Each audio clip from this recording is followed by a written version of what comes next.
Bernice enters the scene with 2 flamethrowers, 2 twin tails, and 2 very big reasons that might make her too good to pass up. This is Hayes, and welcome back to my channel for the one and only Bernice guide that you will ever need. Remember to like and subscribe if you enjoy the video. Let's get into it. Bernice White is a fire anomaly unit belonging to the Sons of Caledon faction that for some reason only has one son despite being named that. Anyways, she brings an interesting twist to our usual gameplay as our first all-field DPS. Now, let's go over her kit and how she plays. To understand her whole kit, we must first go over Bernice's core passive, Nitro Fuel Cocktail. This allows Bernice to accumulate heat as she expends energy up to a maximum of 100 heat. She gains 1.4 heat for each point of energy used, and at 50 heat, she enters the Nitro Fuel Cocktail state until all heat is expended. Also, upon entering the battlefield, Bernice instantly gets 100 heat as well. While in the Nitro Fuel Cocktail state, when Bernice hits an enemy with a basic attack, her EX special attack, chain attack, or ultimate, she applies the Scorched effect to the enemies hit by those moves. That lasts until she is out the Nitro Fuel Cocktail state. And while the enemy is in the Scorched state, when your other squad members hit them, it triggers the Afterburn effect that uses 8 heat per trigger to deal fire damage equals to 350% of Bernice's attack when at max level. This move also accumulates fire anomaly buildup, and this effect can trigger once every 1.5 seconds. And for every 10 anomaly proficiency that Bernice has, the Afterburn damage is further increased by 1% up to a maximum of 30%. So basically, including the base 350%, if Bernice has 300 anomaly proficiency, it will now become 380%. Also, keep in mind that the damage from the Afterburn effect is considered assist attack damage. I know that was kind of a lot, so I'll simplify it as well. When Bernice uses energy, it gets turned into heat, and when Bernice has enough heat, she enters the Nitro Fuel Cocktail state and gains the ability to put enemies in a Scorched state. And when enemies are attacked by your allies while they are in the Scorched state, Bernice deals damage off field until she runs out of heat. Simple, right? Now let's move on to the rest of her kit. Bernice's basic attack is pretty simple like any other normal 5-hit combo, but this changes as soon as Bernice enters the Nitro Fuel Cocktail state. When in the Nitro Fuel Cocktail state, you can now hold on your basic attack and start spraying flames in a circle before dealing a finishing blow. This move is one of the best ways to apply the Scorched state to enemies if you don't have your skill up at the moment. This move also consumes 20 heat, and interruption resistance is gained when using it. Also, after hitting the finishing move, if you tap your EX special skill, you can instantly follow up with it, connecting the 2 moves together. Speaking of your special, Bernice's special attack, which is the one used without any energy, is just a normal blast aimed forward that can be held for a little while before firing off. Just like her normal combo, it's pretty simple, but her EX skill is really where everything changes. With enough energy, if you hold down her skill, she starts spraying flames that consume her energy in exchange for putting her in heat.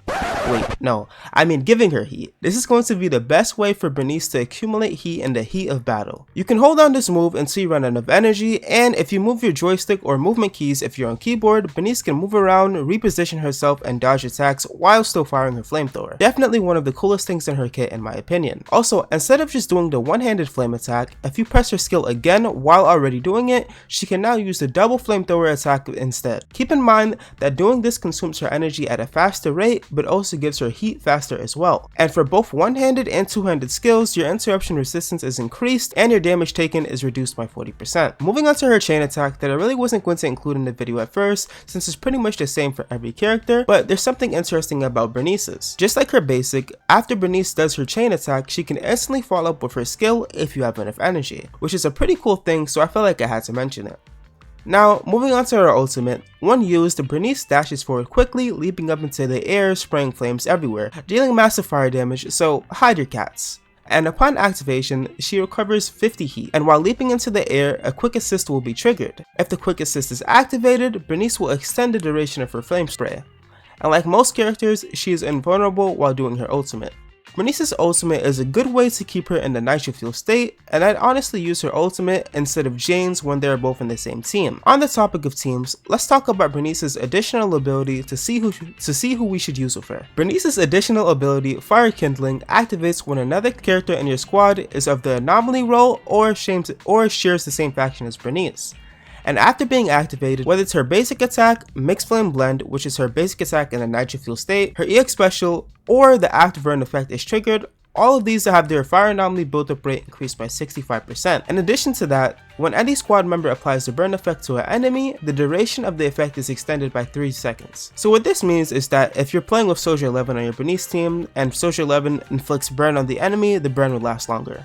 Pretty simple. Now that we've gone over her whole kit, let's talk about what you should be leveling up first to get the most out of it. In my opinion, Bernice's core skills are by far, by a large margin, the most important thing to level up, as it gives her the most damage, followed by her special attack being the second most important. These two are what you should be focused on first before you move on to anything else. And after that, you can go with her basics, ultimate, assist attacks, and lastly dodges if you really want to, but it's not needed. Now on to drive this. The Chaos Jazz set is literally tailor-made for Bernice, giving her 30 anomaly proficiency, a 15% increase to fire damage, a 20% damage increase to EX special attacks and assist damage while she is off field. And remember, all of Bernice's off field damage is considered as assist attack damage, which is why this set is so good for her. And as for the 2-piece, you can either use 2-piece Freedom Blues for extra 30 anomaly proficiency, or 2-piece Inferno Metal for another 10% fire damage bonus, or 2-piece Swing Jazz if you feel like you're lacking enough ER to consistently refill your heat bar. I do personally find the extra damage that Inferno Metal gives you to be a bit better than the rest, but it's all up to what you need. As for the drive disc stats, I would go for attack instead of anomaly mastery on disc 6, since she builds up anomaly pretty fast anyway. I think more damage would be better. Then fire damage bonus on the 5th disc, and of course anomaly proficiency on the 4th. For your substats, go for anomaly proficiency, attack, flat attack, pen, and some crit substats can be useful as well. Keep in mind, Bernice needs at least 300 anomaly proficiency, so make that be your main focus. As for weapons, like always, her signature is the best but not needed. Some replacements can be Grace's signature, the Fusion Compiler if you have it of course,